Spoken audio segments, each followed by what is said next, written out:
4 KG দুধ দিয়ে কিভাবে বগুড়া কোয়ালিটির দই তৈরি করা যায় সেই রেসিপিটা আজকে আমি তোমাদের সাথে শেয়ার করব। এইটা আমি টোটালে 4 কেজি মতো দুধ নিয়ে নিয়েছি এবং তার সাথে টোটাল 4 লিটার মতো পানি অ্যাড করে নেব।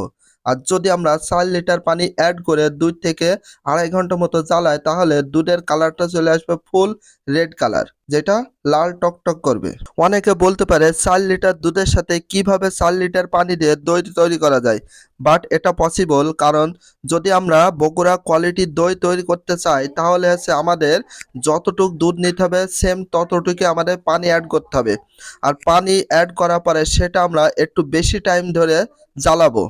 এর জন্য হচ্ছে অবশ্যই 4 লিটার পানির সাথে 4 লিটার দুধ যদি মিক্স করে ভালো করে বেশি টাইম ধরে বয়েল বা জ্বালাই তাহলে দুধের কালারটাই কিন্তু বগুড়ার দইয়ের কালারের মতো চলে আসবে। পানি অ্যাড করার পরে আমরা কিছুক্ষণের ভিতরে বয়েল করা শুরু করে দেব।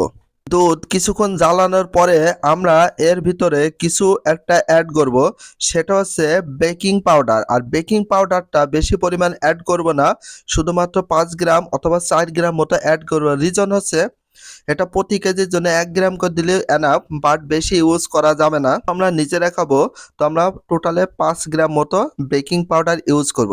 তো বেকিং পাউডার ইউজ করলে কি হয়, বেকিং পাউডার যদি আমরা ইউজ করি তাহলে দুধটা হয়ে যাবে থিকনেস বা ঘন, এবং তার সাথে এটা যখন আমরা খাবো তখন একটা গলায় ছ্যাঁক লাগে। তো এইটার জন্য আমরা শুধুমাত্র অ্যাড করব। বেকিং পাউডার ইউজ করার পরে আমাদের কিছুক্ষণ বেশি বেশি নাড়তে হবে, রিজন হচ্ছে উতলে যায়। বাট 4 লিটার দুধ দেওয়ার পরে অবশ্যই কিছু কাঠি দিয়ে তোমাদের ফার্স্ট টাইমে মেপে নিতে হবে, দেন তারপরে 4 লিটার পানি অ্যাড করতে হবে। এটার পরে যখন আমরা জ্বালাবো, জ্বালানোর পরে পানি শুকিয়ে গেছে কিনা সেই পরিমাণ সে কাঠিটা রেখে দেবো। মাঝে মাঝে মেপে দেখবো যে আসলে সেই পরিমাণ দুধের পরিমাণটা হয়েছে কিনা।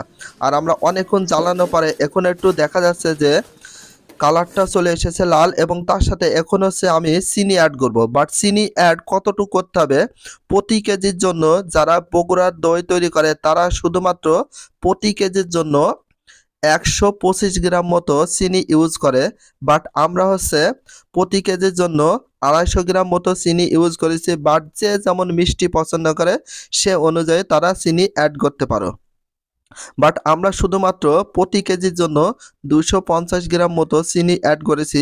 টোটাল 4 কেজি বা 4 লিটার দুধের জন্য 1 কেজি চিনি ইউজ করেছি। দুধের কালারটা ফুল রেড কালার হয়ে গেছে। তো এটা আমরা কিছুক্ষণ নাড়বো। এটা যত বেশি নাড়বো তত দই বসানোর সময় সরের পরিমাণটা একটু বেশি বসবে। তো এখন হচ্ছে আমরা দই বসানোর জন্য রেডি করেছি।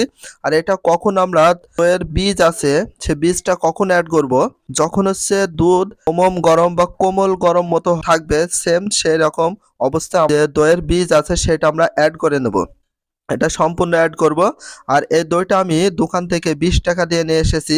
তো 4 কেজি দুধের জন্য এতটুক বীজ ইউজ করলে না, বেশি ইউজ করার প্রয়োজন নেই। তো দুধের পরিমাণটা আমরা 4 লিটারে রেখে দিয়েছি।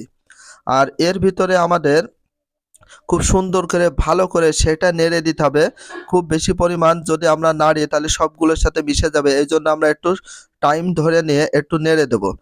নাড়ার পরে সেটা আমরা হাঁড়ির ভিতর ঢেলে আরও বেশি টাইম ধরে সেটা নাড়তে থাকবো। কারণ যত বেশি নাড়বো বা যত বেশি মিক্স করব তাহলে আমাদের এই দই বসানোর সময় উপরে প্রচুর পরিমাণ সর বসবে।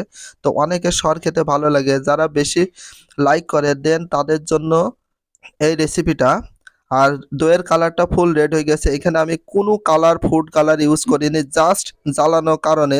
কারণ বেশি পরিমাণ যদি পানি দিয়ে জ্বালানো যায় কালারটা চলে আসবে ফুল এই কোয়ালিটি রেড। অনেকে রেড কালার তৈরি করতে পারে না, অনেকে দই যখন বসাতে যায় শুধুমাত্র সাদা হয়।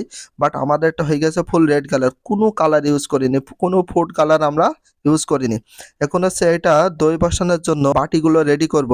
দই বসানোর জন্য দুধগুলো সম পরিমাণ দিয়ে দেব। আরেকটা বাটি বাকি আছে, সেটা আমরা সম্পূর্ণ দুধগুলো দিয়ে সবকিছু অ্যারেঞ্জ করে ফেলবো। বাট আমাদের টোটাল 5 কেজি মতো দই হবে। রিজন হচ্ছে 1 কেজি চিনি অ্যাড করার জন্য একটু বেশি পরিমাণ থাকছে। এখানে 1 কেজি ওজনের বাটি আছে 3টা, আর 2 কেজি ওজনের বাটি আছে 1টি। দেন তার সাথে আরেকটু বেশি হয়ে গেছে, যেটা হচ্ছে 100 গ্রাম বাটি আছে। আর এবং তার সাথে একটা ওয়ান টাইম গ্লাসে অ্যাড করে দেবো। 5 কেজি আমাদের বাটিগুলো পূরণ হয়ে যেত, বাট এখানে একটু প্রতিটা বাটিতে আমি একটু ফাঁকা রেখেছি, কারণ হচ্ছে এখানে যদি একটা হাওয়া থাকে তাহলে সবচেয়ে বেশি ভালো হয়, এই জন্য ফাঁকা রেখেছি। আমাদের সবকিছু রেডি, এখন হচ্ছে হালকা করে ঢাকনি দিয়ে সেটা ঢেকে দেব। তো বেশি চাপ দিয়ে না, হালকা করে ফাঁকা থাকবে সেরকম। বাট এটা ফাঁকা, অথবা তোমরা আরেকটা কাজ করতে পারো, এটা হচ্ছে আমি কিছুক্ষণ পরে সবগুলো খুলে দেব, খুলে দিয়ে এইটা সর্বপ্রথম টেবিলে রাখবো। তো আমরা এই টেবিলের উপর একটা কম্বল বিছিয়ে নেব। কম্বল বিছানোর পরে সর্বপ্রথম কি করব, বাটিগুলো সুন্দরভাবে সাজিয়ে নেব।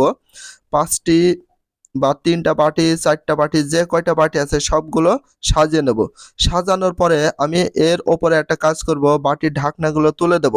দেওয়ার পরে এর ওপরে কিছু পাটকাঠি বিছিয়ে দেব। পাটকাঠি বিছানোর পরে তারপরে কিছু কাগজ দিয়ে দেব, যাতে যখন আমি কম্বল বা কাঁথাগুলো দিই লেগে না যায়, এই জন্য পাটকাঠির উপরে কিছু কাগজ দিয়ে দেব। দেওয়ার পরে সেটা আমরা কম্বল অথবা কাঁথা দিয়ে সেটা সুন্দরভাবে ঢেকে দেব। সুন্দরভাবে না ঢেকে দিই তাহলে একটু গরম থাকবে না, আর গরম না থাকলে দইটা কিন্তু বসবে না। দই বসানোর 10 থেকে 12 ঘন্টা পরে আমরা সেটা একটু চেক করে দেখব। তো পরের দিন সকালে আমরা সব কাঁথা মাথাগুলো তুলে ফেলবো। তোলার পরে দেখবো যে এই পরিমাণে থিকনেস হয়েছে, আর ওপরে কিন্তু প্রচুর পরিমাণ সর কোয়ালিটি বসেছে। যদি আমরা বেশি নেড়ে দিই তাহলে সরের পরিমাণটা বেশি হবে। যদি আমরা এই সিস্টেমে দই বসাই তাহলে বগুড়ার দইয়ের স্বাদটা চলে আসবে।